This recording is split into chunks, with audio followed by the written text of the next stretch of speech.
Guys, welcome back to Quick Notes with Chris on. Today we're going to be talking about the book 21 Irrefutable Laws of Leadership by John Maxwell. This guy is a highly successful author. I highly suggest you look at some of his other books. But more specifically, because this one is so long, there's so many different laws. It literally lists 21 different laws.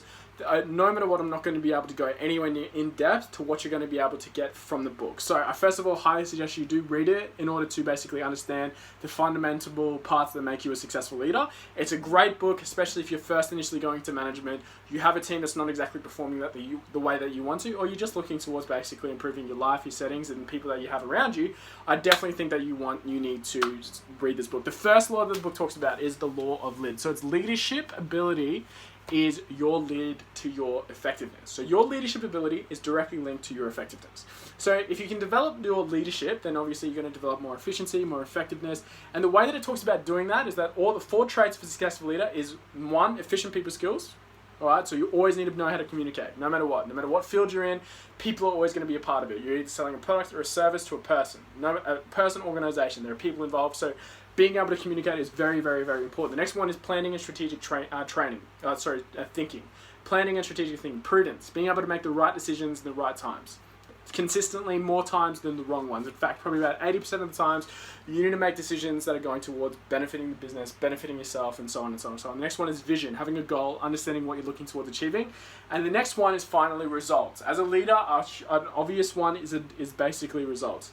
Those are the things that are going to dictate whether or not you're going to be successful. And at some point as a team needs to perform if it needs to stay together. The next one is the law of influence. Every leader had a level of influence around the people around you. You have to be able to effectively lead, inspire the people that you're leading, or else you're not a leader. If they're not influenced by you, you're not a leader. Those are the facts. You're just a person, maybe even a manager. The next one is the law of process. All right, there's always going to be a process that you need to follow. If you don't have something that you're following, develop it. Right, this one's a lot more in-depth in the book. I highly suggest you look into it. The next one is law of navigation. Anyone can steer, only leaders can navigate. Anyone can steer a ship, only leaders can navigate. A leader needs to have a vision, a direction of where it's wanting to go. They can't be just someone who's following someone else. They definitely have to be a good follower in order to understand where to go. But at some point, they need to know the direction. They need to be clear with their resolve, their rules, their own personal ideologies that they've set for themselves in order to lead others. If the leader is flaky, so is the organization. So it's very important to understand where it is that you're going towards. The next one is the law of addition. Teamwork leads to success for the team. You have to have a level of success. Those are the facts. If you do not have a level of success, your team will fail. Those are the facts. Because the team is there to accomplish a goal, accomplish a task. And if the team can't do that, at least even 1% of the time, no matter what, it's going to fall apart, because that's an ineffective team. Something has to change. You either need to change the team or you need to change the team, which means you either need to change the people that are part of it, or change the individual's personalities and way that they're working. The next one that the book talks about is solid ground. You need foundation. Whenever developing a team, there needs to be a level of trust and honesty. That's simple. If you have a team full of people that you can't trust, you don't have an organization that's going to last. Eventually it's going to fall apart. And in order to lead that is respect. You always want to show respect to others, and also there needs to be a level of respect towards the leader. Now, you develop respect primarily by treating people the way that they should be nice, but also in evidence of proven results. Those are the general 2 ways, right? That you have to have people want to listen to people who have what they want. So you need to be competent to a certain level of extent in order to be able to lead. The next one is intuition. Positive social interactions, right? Intuition. You know exactly how it is that you're speaking about, position yourself in the correct advantages. That one is a little bit complicated. You'll notice that a lot of these rules do sort of overflow into each other, which is fine. But that's why I highly suggest you read the book, because there are small discrepancies that you should definitely read. The next one is magnetism. Leaders are always people who magnetize other people around them, specifically visions and stuff like that. So you are what you attract. Like if you're a person who's incredibly positive, I think you attract positive people. So as a leader, they need to be the type of person that they're looking to attract. If you're trying to attract a certain type of success, that's what the leader needs to emulate or needs to be. Those are just the facts if you want to be continuously successful. The next one is connection. So good communication skills. Once again, you see how this overlaps? Right, it's because there's a small indiscrepancy. So connection, you need to be able to connect to your team members. Show empathy, right? Not only to them, but your clients, the people that you're working towards, what you're looking towards having a goal, right? You need to connect, understands the needs of the teams in order to make sure that you're always being progressive. The next one is the law of the inner circle. Now, This one's a little bit interesting, a little bit different, but basically the law of the inner circle means that there are certain people that you treat differently to the people out of it. There are certain people that you inform or based on all your decisions and other people that you don't. Not everybody should know exactly what you're doing 100% of the time. And the only people that should are the people in the inner circle. That's a sign of a successful leader and a successful team. The next one is empowerment. The point of a leader is to inspire and empower others, more specifically develop other leaders. A leader needs to be able to do that. If you can't, then you're just ineffective and the team will eventually fall apart. They need to have a level of freedom, wanting to be there, understanding that they're all united for a common goal. That's the only way to guarantee success. The next one is picture, right? This person needs to be the best example of what you guys are trying to accomplish. If you're trying to look towards being a team full of successful oriented person, that leader needs to be the most disciplined, the person who has the things most in place. The next one is you need to have buy-in. The leader needs to be invested towards the goal, invested in towards what you're looking towards accomplishing. If he's not, how is he meant to convince others to buy in with him? Speak with conviction and basically followers will follow. That's how the formula is going to work. The next one is victory. Victory, you will fail. But if you push through towards a victory, eventually you'll come there. So it's almost perseverance, victory and perseverance. That's what you need to look towards, basically instilling in your people and in yourself in order to make sure that you're successful. The next one is momentum. With success grows more success. So you have to develop, I've talked about this before, a team has to have success. If a team does not have success, eventually it will fall apart. Because the team is there in order to fulfill a goal. And if the goal is never ever achieved, then you just have basically a bunch of people who are trying.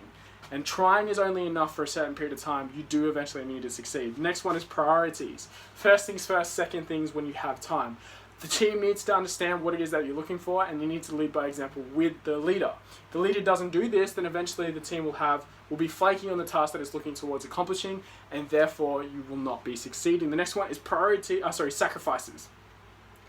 Whether it's your time, whether the things that you want most, sacrifices need to be made. And by the leader, by definition, he should be making them, he or she, that person in that leadership position, should be making the most. Sacrifice is a key indication of whether or not you're going to become successful. Timing, this is what I mean. No matter what, you can't be successful every single attempt. Sometimes you're going to fail, but the best thing you do is capitalizing on time. They're going to be the right time, right place moments that the leader needs to be able to be decisive enough to make sure they're in a position to benefit from the time that opportunity is coming. The next one is explore growth. Understanding that no one has arrived. No one has arrived. You're going to have to try implementing different things, especially adapting to the industry that you have. Because no matter what, you're growing or dying. So making sure that you're in a position and always staying flexible. Be adaptive, but not rigid. Be disciplined, but not rigid. Always understand what it is that you're looking towards accomplishing, and the goal is never going to change, but the plan towards getting there and the path might. The final one is legacy. Legacy is an interesting one because it's something that really wraps around, because all good teams leave a legacy behind. The ones that fail get forgotten. There are so many NBA championship teams that will always be forever remembered in the history books, but the teams that come second, they end up becoming forgotten.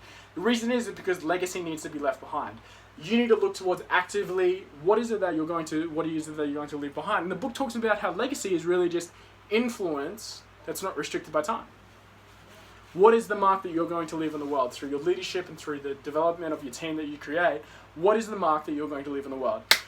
If you can master that, then it's just a matter of time of becoming a leader. I highly suggest that if you are looking towards becoming a more effective leader, a person who's of influence, you read this book in depth. If you apply every single thing that it talks about, it's just a matter of time before you experience success in whatever field, whether it's a sports teams, whether it's coaching, whether it's teaching, developing people around you. No matter what, you're going to be successful, especially if you write it out word for word, every single thing that it's talking about. It's a really interesting book because it literally has numbered every single law. So if you can basically have an identification within yourself, where is it that I'm lacking, right? Evaluate it yourself and then talk to someone else as well and be like, okay, out of these 21 laws, what do you think are my strengths? What do you think are my weaknesses? Minimizing the weaknesses. So there's going to be always certain laws that you struggle with the most.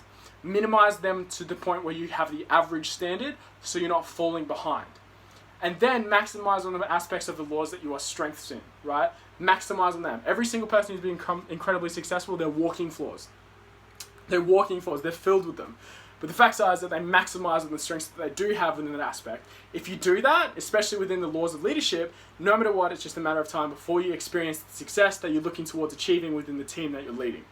Anyways, guys, I'm Chris. That's it for Quick Notes with Chris. Thank you for listening to 21 Irrefutable Laws of Leaders. I highly suggest you don't stop the improvement there. Keep looking towards the other videos that we have on the channel so you put yourself in a better position for success. That's it. Like, comment, subscribe, and I'll see you guys in the next one.